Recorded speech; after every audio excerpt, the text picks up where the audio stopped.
Как всегда, в воскресенье вас ожидает свежий выпуск новостей MMORPG за неделю. Сегодня поговорим про чудеса глобальной версии Throne and Liberty, глобальный релиз Blade and Soul Neo Classic, русское ЗБТ новый MMORPG и многом другом. Не забываем подписываться на канал, напоминаю, это лучший способ поддержать нас как контент-мейкеров. Также довожу до вашего сведения, если вы не в курсе, что ролики с Гоха Медиа дублируются в нашем ВК, ссылку можно найти в описании. Ну и еще крайне рекомендую обратить внимание на мой Телеграм, там есть чатик, где мы непосредственно общаемся, есть самые свежие новости жанра MMORPG с моими комментариями, а с недавних пор я туда еще и перезаливаю видео с Гоха Медиа. Меня зовут Мадлер, это портал Гоха.ру, и мы начинаем.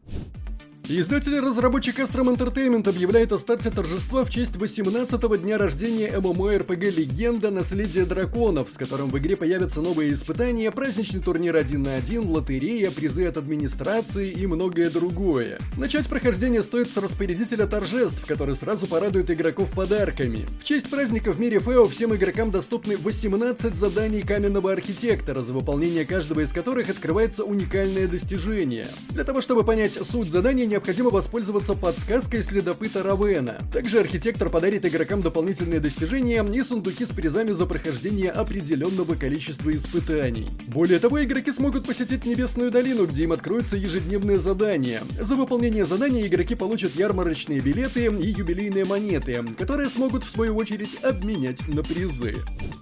Обновление 44 для The Elder Scrolls Online теперь доступно на публичном тестовом сервере всем желающим. В этом обновлении представлен крупный PvP-апдейт, который изменит принцип работы полей боя. Вместо трехсторонних матчей появятся двухсторонние. В настоящее время доступны следующие типы матчей: 4 на 4 и 8 на 8, а старый режим 4 на 4 на 4 больше недоступен за исключением некоторых традиционных режимов игры. Обновление также добавляет 2 новых компаньонов.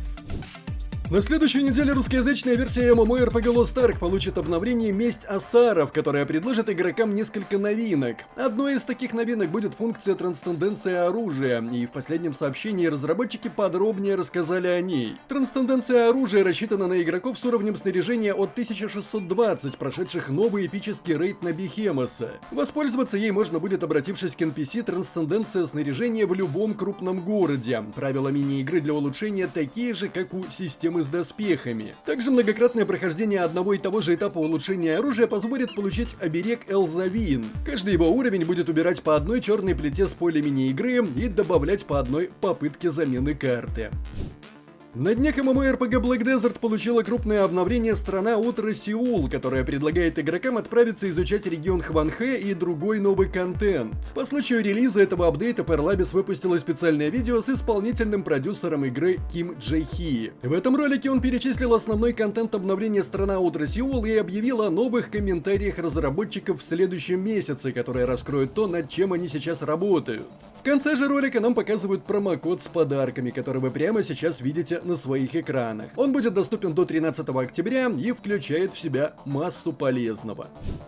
New World Eternum, открытая бета-версия, которая стартовала в выходные, дала игрокам на консолях и ПК возможность взглянуть на то, что их ждет 15 октября. Теперь же разработчики просят оставить отзывы, чтобы подготовиться к запуску. Amazon также сообщает, что для сбора отзывов будет разослано письмо с опросом. Если судить по социальному взаимодействию в этом сообщении, игрокам, похоже, действительно нравится проводить время в игре, причем многие игроки хвалят улучшения в новой версии. Ну а пока Amazon выпустила второй эпизод своей серии видеороликов World of Eternum, чтобы дать бета-игрокам представление о том, что их ждет. Новое видео посвящено конфликту между армиями, враждующими фракциями и масштабным PvP-войнам.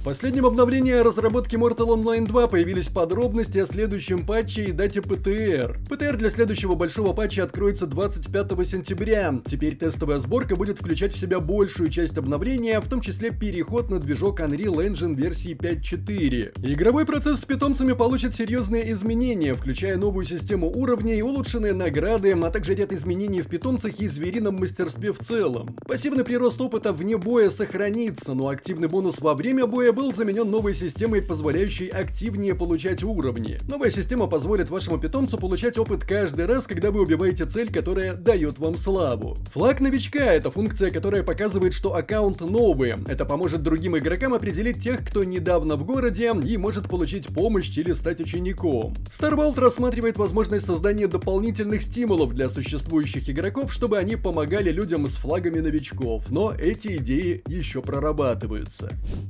Мобильная версия многопользовательского симулятора выживания Once Human вступила в стадию технического тестирования. Этот этап проходит на устройствах под управлением iOS и Android, но при желании и игроки на ПК могут присоединиться к тесту при помощи кроссплатформенного мультиплеера, скачав специальный клиент. Тестирование проходит в Европе, Северной Америке, Японии, Южной Корее и регионах Гонконг, Макао, Тайвань. Во время этого этапа игрокам открыто буквально пару сценариев. В целом контент идентичен финальной версии, но без дополнительных событий и платных элементов. Разработчики предупреждают о возможных багах и проблемах, поэтому просят о них сообщать. Важно отметить, что количество участников ограничено. После достижения лимита вход в игру для новых игроков будет закрыт. Для того, чтобы забронировать для себя место, необходимо как можно скорее зайти в игру и создать персонажа.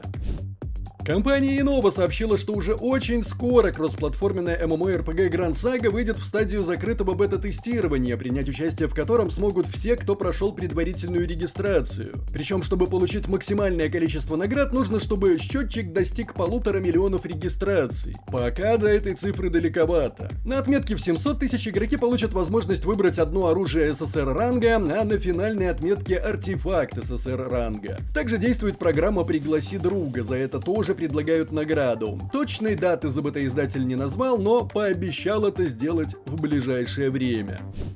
Компания NCSoft объявила о запуске предрегистрации на новый сервер BNS Neo для MMORPG Blade and Soul, который ранее открылся в Китае под названием Blade and Soul Neo Classic. Этот сервер представляет собой обновленную версию классической игры, где навыки персонажа зависят от экипировки. Игроки смогут создавать уникальные комбинации умений, выбирая из разнообразных доступных опций. Релиз BNS Neo в Корее намечен на 16 октября 2024 года, но в будущем также планируется глобальный запуск.